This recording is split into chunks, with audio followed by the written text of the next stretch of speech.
SFP. Ayan, nandito na po yung pinagsama-sama nating gulay. Ayan, saya-saya na maghiwa-hiwa ng mga gulay. Ayan, anong luto po niyan? Bulang lang. Bulang lang. Ano yung dito yung pinaka talagang... Luya lang ang magpapalasa dito. Ayan, ito. Sarap na Fresh ito. na fresh. Pwede na itong kainin guys. Wala po yung... Try natin. Sample. Ito guys. Kaya lang, punasan muna natin. Tamis! Ba? Ayos na, Batangas. Ayan o, Batangas daw. Sarap. Fresh na fresh yan. Bagong pitas, lumalago to.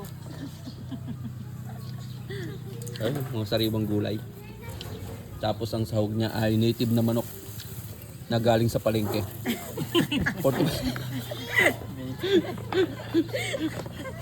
Ayan, bulang lang daw po ang masarap niyan.